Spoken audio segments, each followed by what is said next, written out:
भविष्य, जो हर कोई जानना चाहता है। आगे आने वाली आपत्ति को लेकर उससे बचना कौन नहीं चाहता। लेकिन भविष्य के गर्भ में क्या छुपा है, ये कोई कह नहीं सकता। भविष्य के बारे में हमेशा से ही चर्चा होती रही है। आज से 500 साल पहले दुनिया के बारे में फ्रांसीसी भविष्यवक्ता माइकल दी नास्टमस कई भविष्यवाणियां करके गए। उनकी भविष्यवाणियां 2020 को लेकर भी की गई है। उनकी भविष्यवाणियों के अनुसार 2020 सबसे हिंसक साल रहने वाला है। नमस्कार दोस्तों, आप सबका स्वागत है फैक्ट्स हिस्ट्री पर। फैक्ट्स हिस्ट्री के इस एपिसोड में हम जानेंगे नास्टमस और उनकी भविष्यवाणियां इनके बारे में। माइकल दी नास्टमस का जन्म 1503 में फ्रांस में हुआ था। इनका परिवार यहूदी था। बाद में उन्होंने कैथोलिक धर्म अपना लिया। वो 16वीं सदी के भविष्यवक्ता थे। वो केवल भविष्यवक्ता ही नहीं, डॉक्टर और शिक्षक भी थे। उन्होंने प्लेग जैसी बीमारियों का इलाज भी किया था। नास्टमस ने किशोर अवस्था से ही भविष्यवाणियां करना शुरू कर दिया था। ज्योतिष में बढ़ती दिलचस्पी ने माता पिता को चिंता में डाल दिया, क्योंकि उस समय ईसाई समाज में इस विद्या को अच्छी नजर से नहीं देखा जाता था। इसलिए ज्योतिष से उनका ध्यान हटाने के लिए उन्हें चिकित्सा विज्ञान पढ़ने मॉन्टपेलियर भेज दिया गया, जिसके बाद 3 वर्ष की पढ़ाई पूरी कर नास्टमस चिकित्सक बन गए।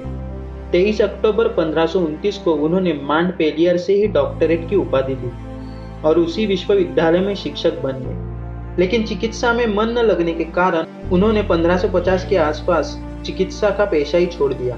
फिर उन्होंने अपना पूरा ध्यान ज्योतिष विद्या की साधना पर लगा दिया।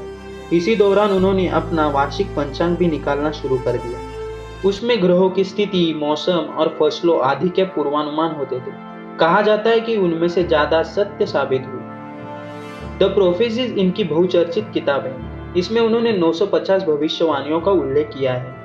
इनकी अधिकांश भविष्यवाणियां इन्हीं कविताओं में छुपी हुई हैं। एक घटना तो ऐसी थी जिसमें पूरे यूरोप में सनसनी फैल गई। एक बार वे अपने दोस्त के साथ इटली की सड़कों पर घूम रहे थे।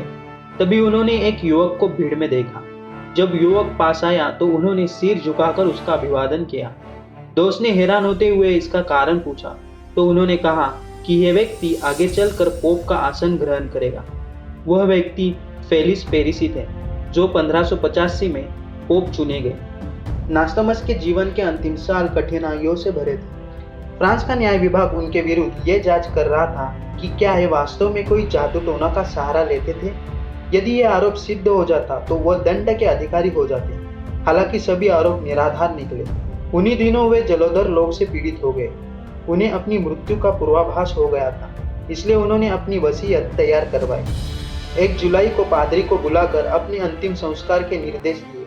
कहा जाता है कि अपनी मृत्यु की तिथि और समय की भविष्यवाणी वे पहले ही कर चुके थे। 2 जुलाई 1566 को इस मशहूर भविष्यवक्ता ने आखिरी सांस ली। एक व्याख्या के अनुसार नास्टमस ने अपने संबंध में जो कुछ गिनी चुनी भविष्यवाणियां की थी, उनमें से एक ये भी थी कि उनकी मौत के 225 साल बाद कुछ समाज विरोधी तत्व उनकी कब्र खोदेंगे और उनके अवशेषों को निकालने का प्रयास करेंगे। तभी उनकी तुरंत मौत हो जाएगी।